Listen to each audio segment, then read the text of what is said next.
With your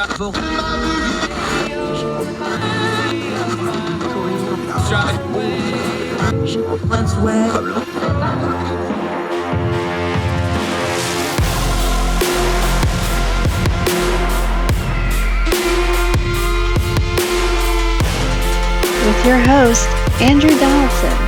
This is Heard Tell. Welcome back to Heard Tell. Okay, one of our favorites, good friend of ours. We love him to death. Daniel Di Martino, one of our great Young Voices contributors. He is out there fighting authoritative socialism and communism like a beast. I love this guy. The Dissident Project, something you really need to check into. Daniel, my friend, been a while. Let's talk. Good to see you. Good to see you too, Andrew. All right, sir. I want to ask you, starting with this. You're, of course, from Venezuela. This court case, this Saab court case down in Miami, it didn't get a whole lot of press, but you tweeted about it. And it's not just the court case that I want to talk about. You talk with the Dissident Project about the dissidents and the activists and how dissent is crushed and how the propaganda by these dictators works.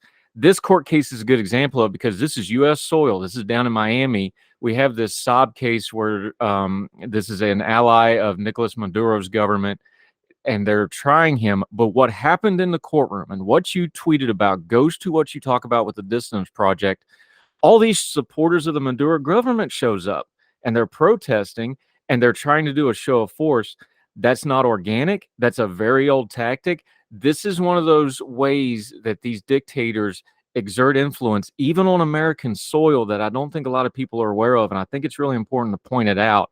And you were tweeting about it. Why don't you tell us what you think about that? Yeah, well, what's going on is that Alex Saab is a businessman who has laundered money for the Maduro regime for many years. The United States indicted him on money laundering because that's what he is. And the Maduro regime is arguing that he was on a diplomatic passport after the fact that he was arrested, when he was not on a diplomatic passport. He isn't even born in Venezuela. This is a man who is actually Colombian with Lebanese citizenship. So this is not a Venezuelan individual. And now, because we have him in U.S. custody and there's a trial, they're sending paid people who are involved with them in Miami to the trial to show this fake support for the Venezuelan regime. What I was saying is that if there are people receiving payments from the Maduro regime living in the United States, that's something that the FBI and the U.S. Department of Justice need to know about, because that's in violation of U.S. law and sanctions as well. Right. And the sanctions are the important part here, not just because of the trial itself. The reason they have to launder money is because they're trying to get around all the sanctions and this sort of thing.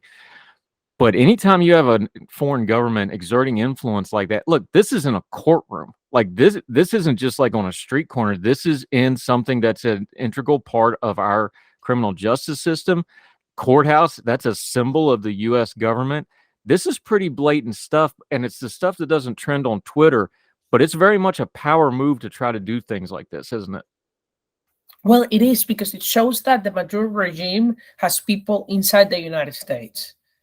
And these aren't just naive supporters who are just, answering a call. This is a well-organized group of people who are not just in the U.S., but all over the world. And that is financed from Venezuela, from Cuba, from Nicaragua. And if they can do that and show up in a U.S. courtroom, they can do a lot of other things, and they can lobby legislatures, and they even have, people working in the U.S. government. And that's what's scary, right? It's kind of like what happened in the Cold War. The Soviet Union had spies here. The Cubans had spies here and still do. And now the Venezuelans do as well. This is important. Daniel Di Martino joining us, because we know the immigration crisis in Venezuela is driven by the political situation and the economic situation. It's inarguable. That's what's driving the immigration crisis out of there. The fact that they can reach here, and now it seems like after a few years ago where it looked like it was a little shaky, the Maduro regime not only looks pretty stable now, but now they're back to exerting influence. They're opening their border with Colombia now, they just announced. They've been doing some ties with Russia because Russia's desperate for any ally they can get right now. So there's been some of that going on. this is not only a stabilized regime, they're starting to try and exert some influence again. Is that an inaccurate way to look at this? Well, the Chavez, the former dictator who passed away and gave power to Maduro afterwards in 2013, he had a strategy of asymmetrical warfare against the United States, and that came in different forms. So one of his tools against America was the cocaine trafficking, in which he was personally involved with, just like Maduro is and the rest of the Venezuelan regime and military are. What the Cartel of the Suns, El Cartel de los Soles, which is indicted by the Department of Justice, it does. They send cocaine from Venezuela to the United States in massive numbers. So that's on one end. The other end is information warfare. They have channels that are financed by the Venezuelan regime that try to persuade people in the United States. One of them is Telesur. Telesur not only has a traditional TV channel presence, but a social media presence in Twitter, in YouTube, in Instagram, everywhere. And that's where they try to say that anything that happens in Venezuela that's bad, it's because of U.S. imperialism instead of socialism, which is the reality. And then there's the more obvious warfare of criminals and people who come here that they try to send, or criminals that are international and they try to collaborate with Iran and with Russia and Cuba. And all of this, their goal ultimately is to take over more countries, to make sure that there are more people on their side, more money to steal, that the United States stops sanctioning them. And that's why they do this information warfare, to persuade people against the sanctions and ultimately so that they can stay in power in perpetuity. Yeah, Daniel Di Martino joining us. You just mentioned it. Asymmetric warfare politically with a lot of different motion. What does it tell us, though, that this is warfare that they're fighting? They see this as warfare. They see this as a geopolitical struggle. But the United States policy, and this is bipartisan because it goes back a couple of administrations now since Hugo Chavez, policy-wise, Americans' government and the American people don't seem to be treating it as that kind of a problem. How do we bridge that gap of like, look, they're doing this on purpose and we're not even really paying attention to it other than when the immigration stuff pops up on the radar here, there, and yonder? How do we start changing that? Because, if you got one person fighting you and you're not even paying attention, that's when you kind of get a lot of harm done just by inertia and by ignorance and by not paying any attention whatsoever to it. Yeah. Well, I think that what's happening with Russia and Ukraine is actually a good opportunity to let people know about this, because Venezuela isn't the only foreign state that does this against the United States. Russia has been doing it for far longer. And Russia has Russia Today, where they both brainwash the Russian population and the American population that tunes into those channels. But they also have a bunch of little offshoots that they collaborate with Iran and Venezuela with, channels like the Gray Zone, which supposedly say they're independent journalists, but when you look into their legal structure, they are part of Russian and other foreign state entities, and they have personally met with the dictators of all these places and express their support. So, the Chinese pay YouTubers to promote their pro-CCP content so that they can brainwash the youth in the United States. And it is an opportunity to crack down on these things, because the reality is that the First Amendment applies to people in the United States. It doesn't apply to foreign states trying to send money into America. And we can and should restrict the use of foreign government money in U.S. media. That is not restricting U.S. media. You can say whatever you want in favor of Putin, in favor of Maduro if you're in the United States, if you use your own money, not if you use the money of the Venezuelan regime that comes from human rights violations and its blood money. That's what we should be restricting.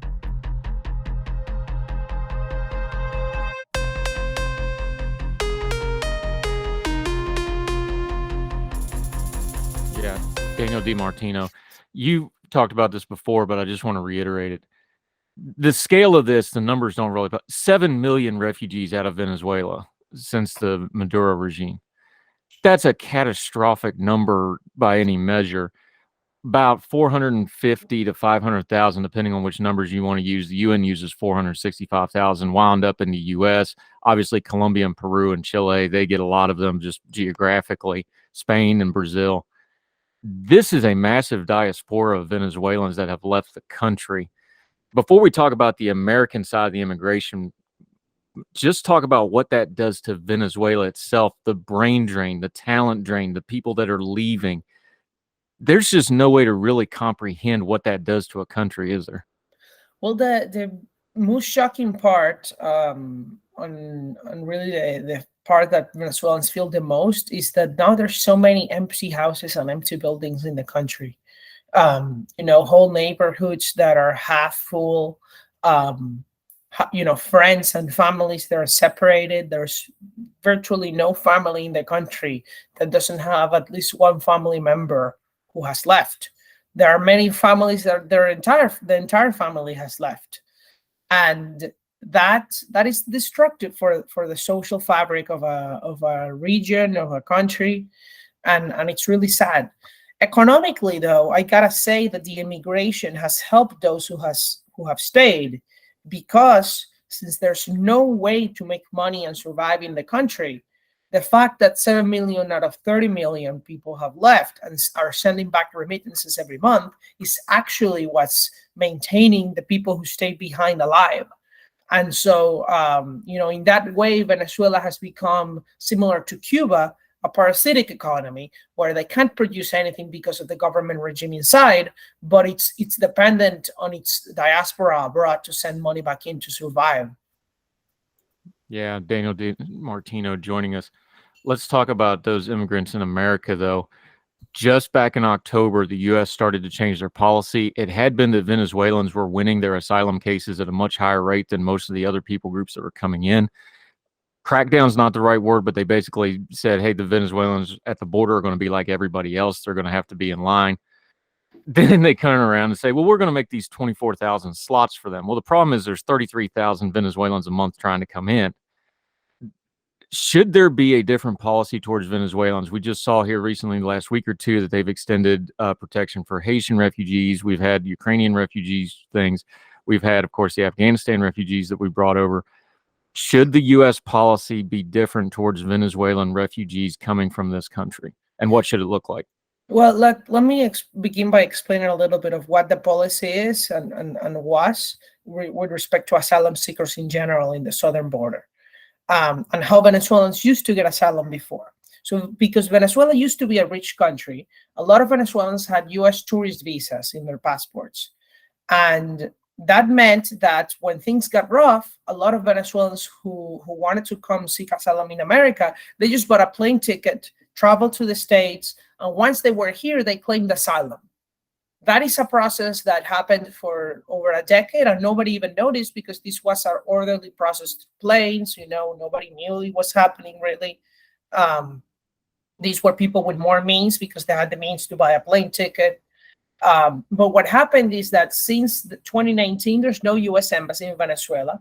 Even then, nobody's getting tourist visas to come to the United States because the U.S. embassy thinks, I think rightfully, that if you're going to get a tourist visa specifically to come to the States right now, you're likely gonna want to get asylum and overstay, so they just don't give it to you. And what happens is that a lot of Venezuelans just say that their only path, realistically, it's true, their only path is to walk to the southern border and claim asylum there. Now, since the pandemic, there's been a policy called Title 42, which is really a policy to deter disease into the United States. And so the U.S. government has been claiming for many years now, for over two, that asylum seekers are bringing COVID-19 into the United States, which is a lie. And that's why the judges have, already overturned Title 42 and have given until this month to the U.S. government to do something else, or Title 42 ends regardless. Because it is not true on public health grounds. You cannot justify, forbidding asylum against U.S. law, by the way, because U.S. law says that if you present yourself at the southern border and a port of entry you have the right to seek asylum. If they deny you asylum later because your claim is false, they can deport you. But on its face, you have the right to seek asylum and wait inside the country. What happened was that the Biden administration was not applying Title 42 to Venezuelans. In October, they started applying Title 42 to Venezuelans, and in exchange, they gave Venezuelans a parole program, which means that you can apply from Venezuela to come to the States if you have a sponsor. The goal, and I think it's a good goal, is to make the process more orderly so that there are no Venezuelans getting shipped to New York in buses and end up in homeless shelters, which is bad for the Venezuelans, and it's bad for crime in the city. And so I support that move. The problem is that it was too few spots, as you mentioned, just 24,000, that more than those have applied already. And by the end of the year, they're going to run out. And anyway, Title 42 is going to end. So what I think that the Biden administration should be doing is, how do we make sure we have an orderly asylum process at the southern border and before the border? So can we change the law, or can we do something by executive action such that people can apply for asylum online in their home country safely, but at the same time not wait months because they don't have months, because that for a race, there's a reason they seek asylum. They don't have months to stay in their countries. Or do we have or can we change our policies here such that when people get to the southern border, they are left in processing centers, not allowed in the rest of the country, and the decisions are quick, less than a week rather than a year? Because if the decisions are going to take a year, you cannot keep somebody who has not committed a crime in jail for 1 year. That's inhumane. Because I know people who have been left in those ICE facilities crossing the southern border for months without committing any crime, just waiting to be released, and without even an asylum decision. And let me tell you, the conditions are not good. They're really dire. The food is terrible. The treatment is not right. And so we need to make sure that if they're going to stay in any government facility, these people claiming asylum, it needs to be less than a week. And if the decision is negative, they get deported. And if the decision is affirmative, they get admitted with full rights inside the United States.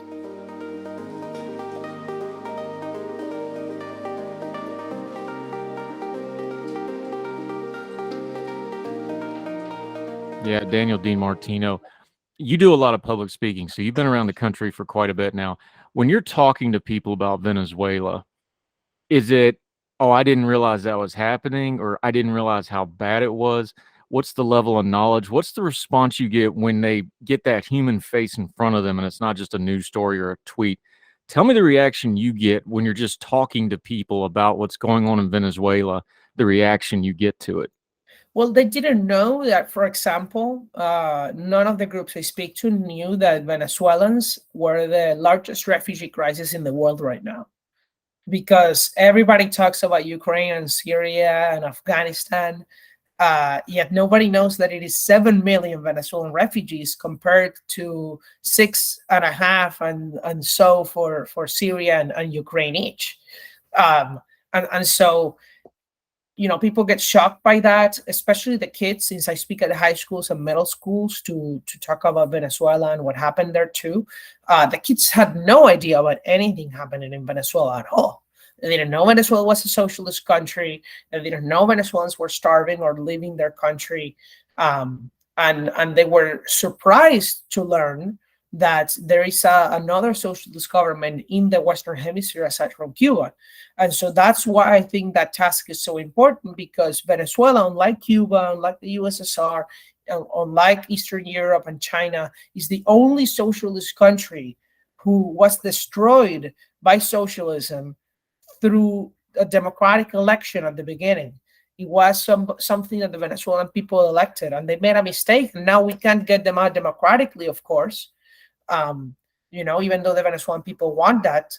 And I think that that's an important story to tell, because Venezuela used to be a rich country and it fell because people elected the wrong platform, the wrong ideology into power. And that's something that could happen to the United States. Yeah, Daniel Di Martino. Let's talk about the United States real quick, though. I Look, immigration's a mess in the U.S. You just walk through it. That's just the Venezuelans. You've got all these other people groups that's got similar situations, good, bad, or indifferent. The immigration situation's bad. We don't want to deal with it in a comprehensive manner. We want to keep piecemealing it. There's political things, there's economic things. It's bad. But turning that noise down, when you just have to deal with some idiot online, like, well, deport him because they didn't like something you say.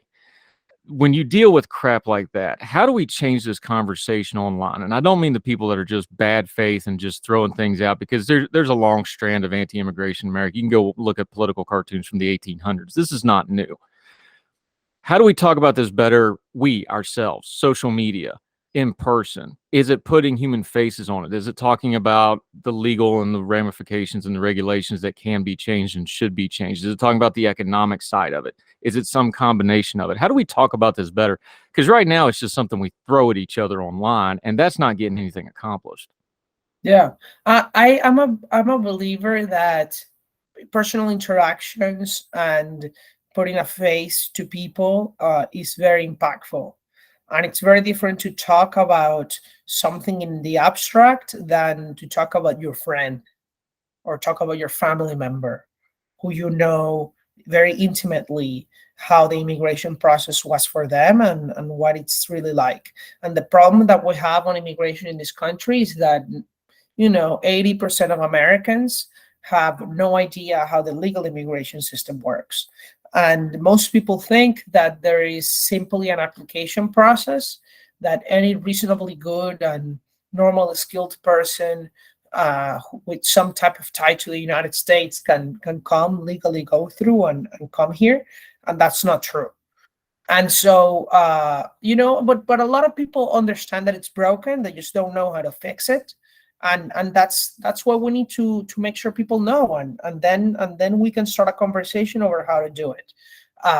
There's a lot of evidence in the economics literature that shows that the longer you have interacted with immigrants, the more accepting you become of immigrants. So the continuous interaction in your communities, a community that has no immigrants has no idea how immigrants are and tends to actually be more opposed to immigration. But communities that have had a number of immigrants, it doesn't have to be a high number, maybe 10% of them, maybe 5% of them are immigrants for a long period of time, tend to be more accepting of immigrants. And so if we make sure that other immigrants make sure that they befriend more people who are from the United States, if we make sure that that those kinds of relationships keep being built, I'm confident that over the long term, over the next 10, 20, 30 years, the United States, which is already an extremely tolerant and accepting country, would become even more so of immigrants.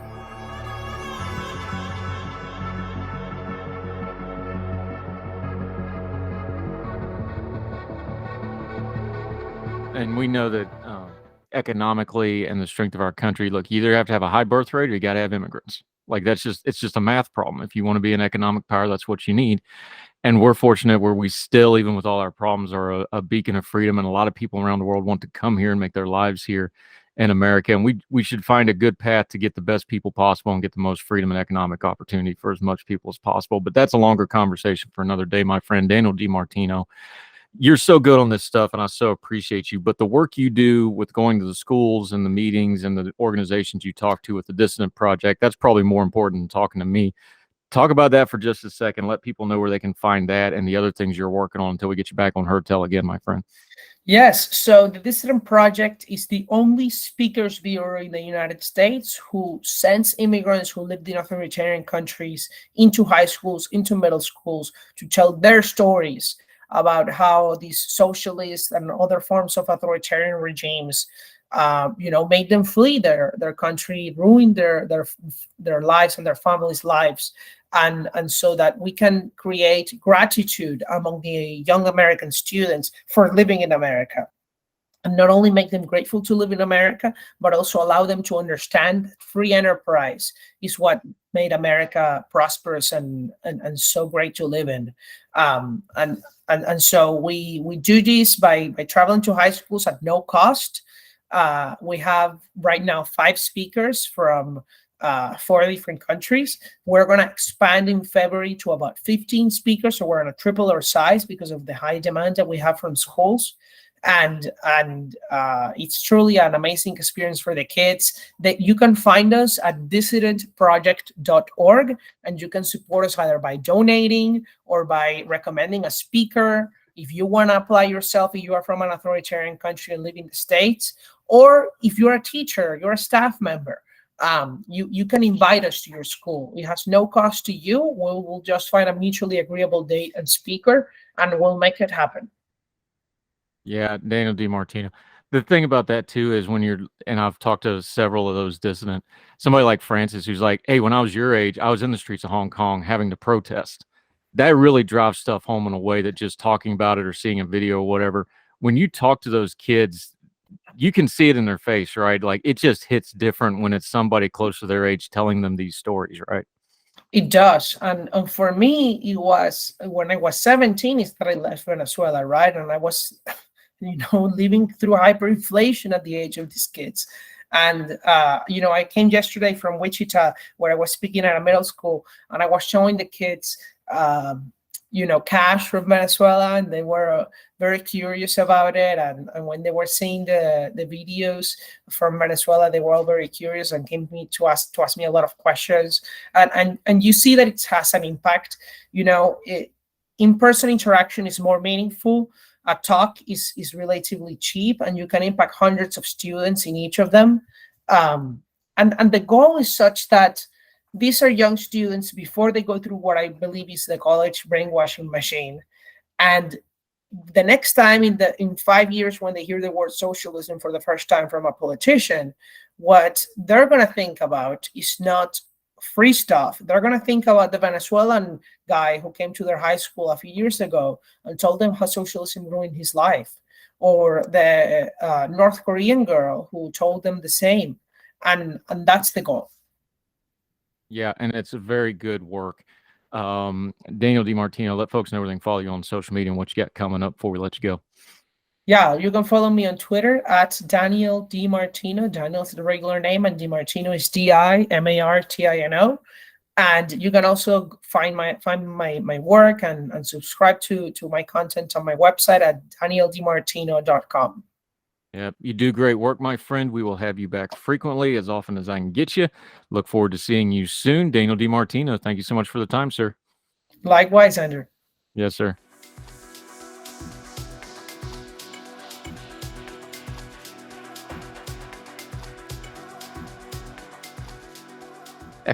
Welcome back to Heard Tell. Okay, a tradition unlike any other, because we did it last year. Now we're doing it again this year. So now it's a tradition, maybe That's a habit. Depends on your point of view. Bryan O'Nolan's return, so we can talk about bad Christmas music. He's an educator. He is a writer at ordinary-times.com. He's a good friend of the program, although we haven't seen him since last Christmas. That's how popular that segment was. Bryan, how are you, sir? I'm doing great. Yourself? Good. The bionic man with the brand new hip. That's why he's sitting down right now. Right. But we need you above the shoulders for this one, maybe a little bit of your heart. We did this last year. I wanted to do it again, but though, boy, howdy, I just did a Christmas trip. I was out of town. Everybody's playing Christmas music. My God, is there a lot of bad Christmas music of the last 10, 15 years?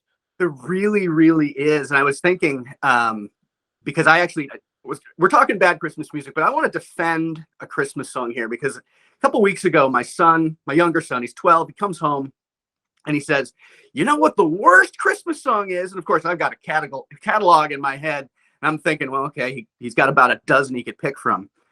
What did he say? Keep in mind, we're talking about a 7th grader. What song did he pick? I don't know. Grinch. Mariah Carey's All I Want for Christmas Is You. Now, the kids are all right. He's got a point. I had to take a moment, and I said, you know what? I think I know what the problem is, and I don't think it's the song. I think it's partly the fact that it is, and check me here because you're a little bit more tuned into pop music than I am. I feel like it's the last or most recent entry into the Christmas music canon. That it's the most recent standard that has been released. And I was shocked when I looked it up. I looked it up because I wasn't sure what year it had been released. And I was guessing late 90s. Boy, was I wrong. 1994, this song was released. And it was a throwback at the time, which I didn't realize until this morning when I was thinking about it. It's really a throwback to sort of classic Motown. If you told me that, Ronnie Spector had recorded it in 1968, I'd believe you. But no, it's a Mariah Carey original. And I think it has become so ubiquitous. It's the first song you hear at the end of October in Target. And I think that it's so frequently heard that a lot of people are just annoyed by it. Whereas it's genuinely a really good song. It's just all positivity. It's a love song about Christmas. And what's not to like about that? I mean, I guess on the 500,000th hearing, it might get a little annoying. But so I just want to defend that one for a moment. Not that it's my favorite, but I think that, I looked it up. It's the 12th highest selling single of all time. And you don't get that high on the charts without being a decent song. No, it's a throwback to I think you're right. It was a throwback song at the time. The problem is it's been beaten over the head of everybody for the better part of the last 30 years. So that's why we're all sick of it. But you talked about the canon, though. It depends on your definition. That's probably by far the most commercially successful of the recent, I mean the last 30, 40 years, because we have the classical Christmas music, then you have the standards from, the 60s, 70s, 50s, White Christmas, all that stuff. Yeah. Of the modern era stuff of the last 40 years, it's clearly the most commercially successful, the most well-known. I don't think there's any debate about that. No, it's not even close. Of Christmas, not even Christmas, sorry. Just songs. Singles. Yeah. The only other Christmas song in English that has sold more is White Christmas, and that's the greatest selling single of all time. I mean, they literally... Which was an accident. We did that one last year. Yeah. The verse of White Christmas that we know was actually the original third verse, and it was like a 20-minute song. Yeah. And it wasn't Bing Crosby's song at first. And he ended up actually having to re-record the master of that song because the original master was so worn out from so many pressings of the record that they had to go in and re-record it, which is just mind-boggling. It sold 50 million copies, and to Mariah Carey's only 18 for All I Want for Christmas Is You. And then there's another Christmas song that has sold 30 million copies, and I'd never even heard of it. It's a French song called Petit Papa Noel, and I haven't had a chance to listen to it yet, but it's also from the 40s. So, I mean, when we're talking about most recent entry to the canon, it's the best selling since White Christmas, at least in English, Christmas song. It's amazing. And yes, it's been beaten over our heads, but I think to some degree that's because there hasn't been anything anywhere close to it since. Yeah. So I've pulled up a list. I don't think of this as a Christmas song because it came from the movie, but I get why they're adding it as a Christmas song. But Do You Want to Build a Snowman from Frozen is way up there on the list now as a selling single. I don't think of that as a Christmas song. I think of it as a winter song. I know I'm splitting hairs there, but okay. But I mean, I'll allow it. But I don't think that's a Christmas song. No, it's not. Sabotage, better known to most normal people. If you're into 80s metal, you know him as Sabotage. Most people know him as the Trans-Siberian Orchestra because that's their second act where they made a bad of money. Christmas Eve Sarajevo, that is, of course, the redoing of the Carol of the Bells, the orchestra metal version of it. Everybody loves that. Yep. That's next on the list I'm looking at. And then as far as modern stuff, Mistletoe by Justin Bieber, I'm not going to acknowledge that exists. Sorry, just not going to do it. No. Rocking Around the Christmas Tree, that's Brenda Lee. I put that in that new classics, the 50s, 60s, 70s. It came out in 58, so I'm going to move that one back. Where Are You Christmas, Faith Hill? Now, that came from the Grinch movie from, 15, 20 years ago now. That came out in 2000, which was 22 years ago. Sorry, folks. 22 years ago. That's the Jim Carrey. That's the Jim Carrey, Ron Howard Grinch movie. Okay, I'm good with that one. That's a good song, by the way. That's good. That works. Jose Feliciano's Feliz Navidad from the 70s is on that list. That's good. Yep, that's... Any other version of that song is hot garbage, and I don't want to hear it, but his is fantastic. Crank that up every single time. Yeah. Jingle Bell Rock from 57, of course. That's become a classic. Then we get into the sticky one as far as the modern canon go, because her fans are ridiculous, although I do like her as an artist. Wham busted out Last Christmas in '84, and then Taylor Swift covered it. And now you get into a modern and then an even more modern take. And I actually like the Taylor Swift version. I'm just going to admit it. I will confess I'm not familiar with that version. I can't stand the original. There's a logic to the lyrics that just fails me. Last Christmas I gave you my heart. Okay, I get that metaphor. But the very next day you gave it away. So how did the recipient of my love give my love to somebody? At that point I'm done. I'm sorry. Am I being pedantic? No, yes. Hold that thought, because one of mine that I really dislike has a logic flaw in it as well, and I'm going to use that same string of logic. Here's you a new one I'm going to add to the list, though. But Pentatonics, if you're not familiar with that, they're a vocal group. They got big on, I think, America's Got Talent or one of those shows. They're really good. They've been around for a while. They've got multiple Christmas songs, mostly covers, that have gone platinum. I'm looking at this list again. Here's one I really like. The Christmas Time Is Here. That's the Charlie Brown piano score, the Vince Guaraldi trio who did all that jazz music for the original Peanuts. Yep. God, there's no way. I was walking by a hotel front in a major American city last week on vacation in an undisclosed location. Just walking by and hearing it played, like it's like a friggin' warm blanket every time you hear it. I love that song so much. Everything on that Christmas special, by the way, but especially that is so good. I mean, that's the one that everybody thinks of. If you told somebody that there were no other songs, they'd probably believe you. Most people, they hadn't seen it. All right, let's get to it. Crappy, bad, horrible Christmas songs.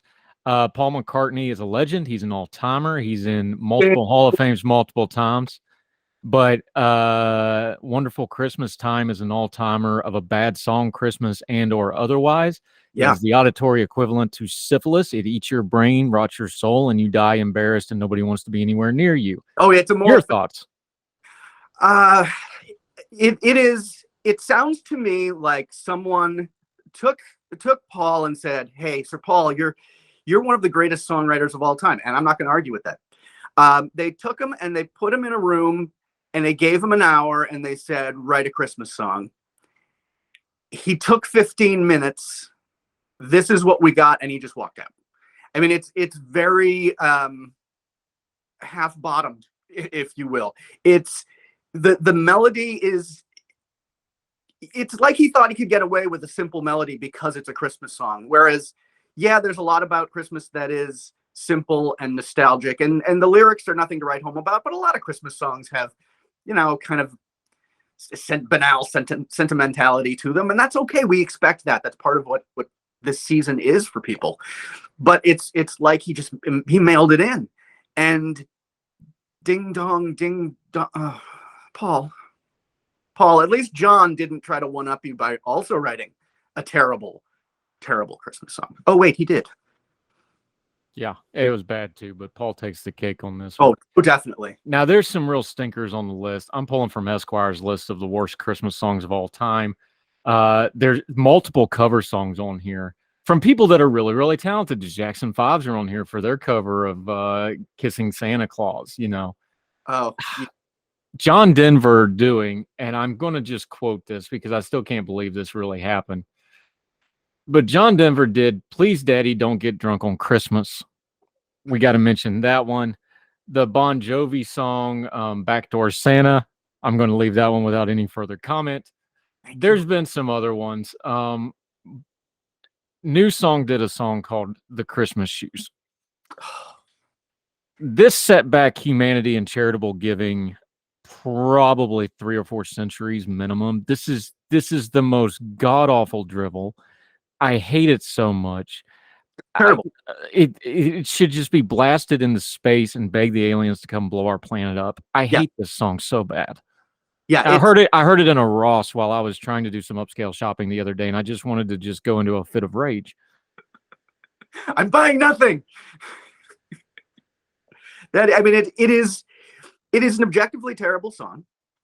It also has that country music thing where they try to pour it on really thick, and it gets poured on so thick that it just thick. thick. They poured the asphalt for I-95 thinner than this thing. Oh yeah, and it's solidified crap. It's the worst possible combination of everything that it's the bad songs are bad because sometimes it's a bad performance, sometimes it's please daddy don't get drunk on Christmas, or having little Michael Jackson singing I Saw Mommy Kissing Santa Claus, and it's just a little weird. But sometimes it's also because people analyze Christmas songs and they think, okay, what makes a good Christmas song? Well, you want home, you want love, you want giving, you want charity, you want some sentimentality, you want some sweetness, and people will even take a little bit of extra sweetness and then they dump it all on top, and it's just too much. It's too much. There's a balance that the real stinkers don't get.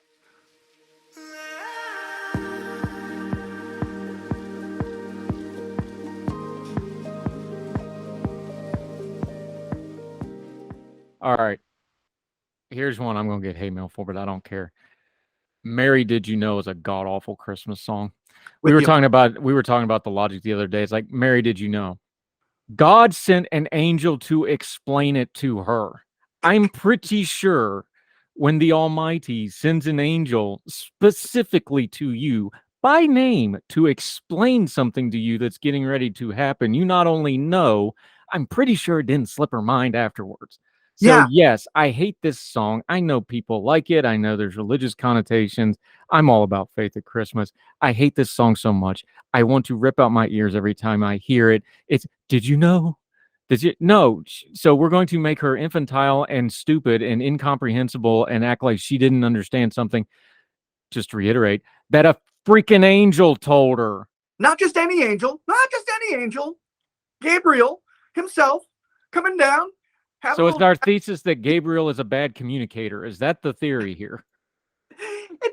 He explicitly needed her to say, sure, go ahead. Let's do this. It's like she had time to think about it. She pondered it in her heart and then forgot completely.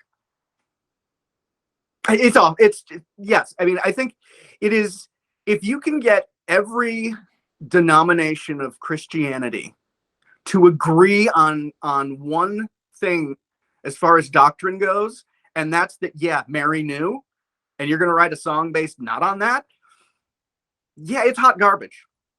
So bad. And I'm just going to say this. I think the newer Christmas songs, the more religious they try to get, it's almost like the worse they get. At least if it's a pop song, you can go, well, I'm tired of it because it's a pop song and it's an earworm and it just drives me nuts, like Mariah Carey. It's like trying to write a new hymn. It's like the hymns are classics for a reason. I'm not against you writing a new one, but you're not going to write another classic hymn. Well, the standard is pretty high, isn't it? Yeah. I mean, we talked about earlier, 2 Christmas songs have collectively sold 68 million copies. Like that's incredible. And those 2 songs are ubiquitous. And you come at the king, you better not miss. Well, some people miss pretty spectacularly, and that's 2 songs in 2,000 some odd years of having Christmas, though, and about 400 or 500 years in its current modern form as we know it in variations. Okay, I'll give you that. Your window of winning here is really small. Oh, absolutely. Not only is it small, but you've got absolute classics that people can hum and just off the top of their head, and you've got a whole collection of songs, this canon, that, and now everybody's got a different date. Some people are okay with hearing the music starting, right after Thanksgiving. Some people are right after Halloween. My family, we split the difference and go November 15th. It's one of my kids' birthdays. But you've got this whole collection of music that everybody just saves for this time of year. I don't want to hear it in July. I don't want to hear it in March. This time of year, these are the songs we want to hear. And if you want to add to that, it's got to be something pretty special. See, I'm one of these Thanksgiving guys. Like, I don't want to hear a word about Christmas until after Thanksgiving dinner. Now, as soon as dinner's done, let's go crazy. Let's decorate everything. Let's crank the music up. We turn it on. But I don't want to hear a peep about Christmas till Thanksgiving's over.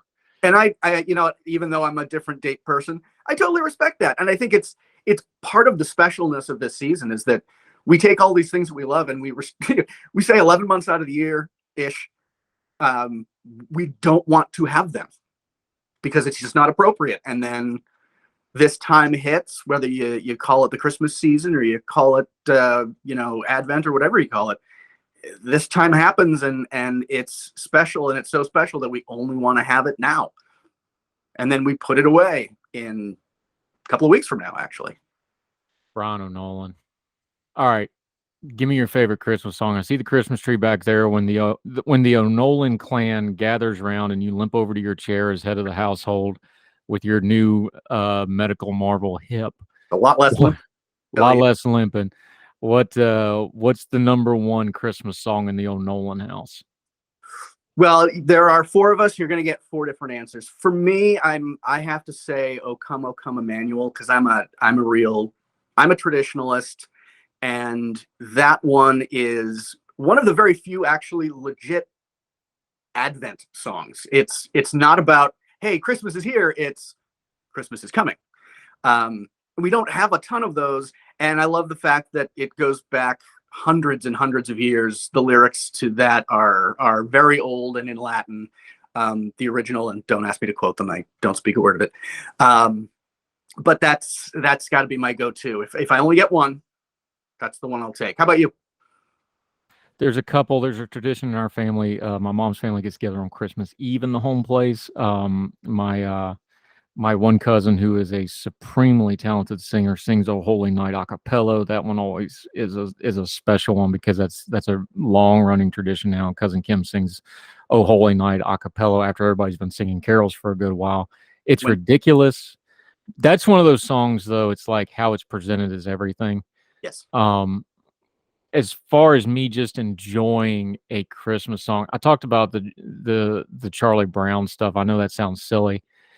That little jazz riff of Christmas time is here.